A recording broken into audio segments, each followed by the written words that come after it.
नमस्कार, मी पंजाब दत्त. आज आहे 2 मे 2026.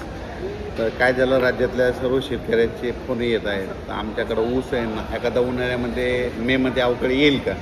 तर ऊस शेतकऱ्यासाठी आनंदाची बातमी. एक 7, 8, 9, 10च्या दरम्यान एक पाऊस येणार आहे. मात्र तो पाऊस विदर्भात, पूर्व विदर्भ, पश्चिम विदर्भ आणि मराठवाडा या परिसरामध्ये चांगला पाऊस असणार आहे. म्हणजे अवकाळी पाऊस असणार नाही, मान्सून पूर्व पाऊस येणार आहे. म्हणून ही विदर्भ मराठवाड्यातल्या शेतकऱ्यांनी हा अंदाज लक्षात येतात. मग सांगायचं झालं तर 7 तारखेला म्हणजे नागपूर, वर्धा, भंडारा, गोंदिया, चंद्रपूर, यवतमाळ, वाशिम, हिंगोली, त्याच्यानंतर नांदेड, अकोला, अमरावती, परभणी ह्या पट्ट्यामध्ये काय होणार आहे, 7 तारखेला तिकडं ते अवकाळी मान्सूनपूर्व अवकाळी पाऊस येणार आहे. म्हणून हे अंदाज लक्षात यायचा. त्याच्यानंतर 8, 9, 10च्या दरम्यान हे पाऊस धाराशिव जिल्हा, लातूर जिल्हा, बीड जिल्हा, परभणी जिल्हा, जालना जिल्हा, इकडं बुलढाणा जिल्हा, अकोला, अमरावती, वर्धा, नागपूर, भंडारा, गोंदिया, चंद्रपूर, यवतमाळ, त्याच्यानंतर नांदेड, परभणी, बीड ह्या परिसरामध्ये काय होणार आहे की 8, 9, 10च्या दरम्यान खूप पाऊस येणार आहे. म्हणून हा अंदाज सर्व शेतकऱ्यांनी लक्षात घ्यायचा. त्याच्यानंतर कडाष्टी, बीड त्या परिसरामध्ये, दौंड, पुणे या परिसरात देखील 8, 9, 10चा हे मान्सूनपूर्व अवकाळी पाऊस येणार आहे. म्हणून हा अंदाज लक्षात घ्यायचा. त्याच्यानंतर कोल्हापूर जिल्हा, सातारा जिल्हा त्या परिसरात देखील हा अवकाळी पाऊस येणार आहे. म्हणून हा अंदाज लक्षात येतात. सर्वदूर पडणार नाही, पण भाग बदलत पडणार आहे. फक्त पाऊस मात्र पूर्व विदर्भ आणि पश्चिम विदर्भामध्ये तिकडे जास्त असणार आहे. मराठवाड्याकडे थोडं कमी होईल. लातूर जिल्ह्यात एक थोडा जास्त राहील. सोलापूर जिल्हा, लातूर जिल्हा, नांदेड जिल्हा, आदिलाबाद, तेलंगणात तिकडं जरा जास्त पडणार आहे पाऊस. हे अवकाळी पाऊस असणार आहे. म्हणून ऊसवाल्या शेतकऱ्यासाठी आनंदाची बातमी. त्याच्यानंतर शेतकऱ्याचे फोन येत आहेत. तर सर्व शेतकऱ्याला सांगितलं होतं की आता कंप्लीट 35 दिवस पावसासाठी राहिलेत, म्हणून तुम्ही शेतीची कामे करून घ्या.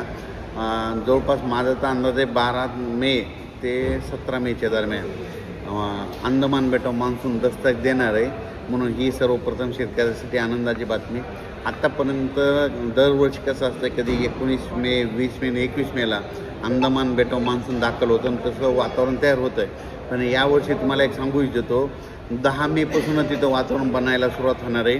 पण 12 आणि 13 तारखेला मात्र अंदमान बेटावर मान्सून दस्तक देईल.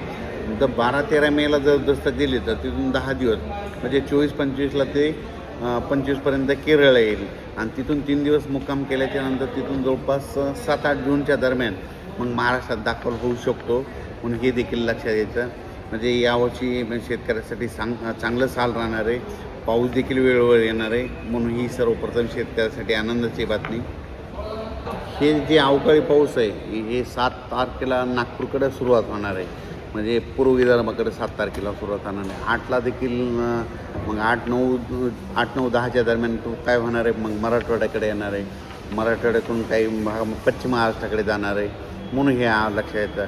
पण सगळीकडे हे पाऊस नाही, फक्त पूर्व विदर्भ, पश्चिम विदर्भ, मराठवाडा आणि पश्चिम महाराष्ट्रातील काही जिल्ह्यामध्ये हे अवकाळी पाऊस असणार आहे.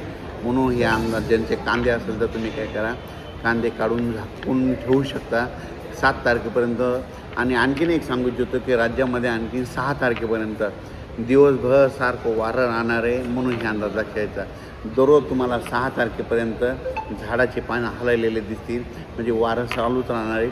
7 तारखेला मात्र हे वारं बंद होणार आहे. म्हणून ही देखील अंदाज सर्व शेतकऱ्यांना लक्षात घ्यायचा. आणि यावर्षी शेतकऱ्याची जी पेरणी ही 3 टप्प्यात होणार आहे. एकदा 7-8 जूनला पाऊस येईल, कापसाच्या शेतकऱ्याच्या लागवड होतील. त्याच्यानंतर 15-16 दरम्यान येईल, 15 ते 20च्या दरम्यान येईल, त्याच्यात कापसाच्या लागवड होतील. आणि जूनच्या शेवटच्या आठवड्यात मात्र सर्व महाराष्ट्रातल्या शेतकऱ्याची पेरणी सुरू होईल. जूनच्या शेवटच्या आठवड्यात म्हणजे 25 ते 29 जूनच्या दरम्यान. आणि त्याच्यातून जर काही उरले शेतकरी तर 10 जुलै ते 15 जुलैमध्ये मग सगळ्या महाराष्ट्राची पेरणी आटवून जाईल. म्हणून हे अंदाज सर्व शेतकऱ्यांनी लक्षात घ्यायचा. राज्यात मात्र 6 तारखेपर्यंत चांगलं उन्हाची तीव्रता राहणार आहे. म्हणून हा अंदाज सर्व शेतकऱ्यांनी लक्षात द्यायचा. माझी जनतेला विनंती आहे, 6 तारखेपर्यंत उन्हामध्ये फिरत जाऊ नका, कारण की तीव्र उन्हाची लाट असल्यामुळं उष्माघात होऊ शकतो आणि 7 तारखेच्या नंतर वातावरणात बदल होणार आहे. मग 7, 8, 9च्या दरम्यान विदर्भाकडे पाऊस येणार आहे. म्हणून सर्वप्रथम विदर्भातल्या शेतकऱ्यांनी अंदाज लक्षात घ्यायचा. अचानक वातावरणात बदल झाला तर परत एक मेसेज दिला जाईल. धन्यवाद.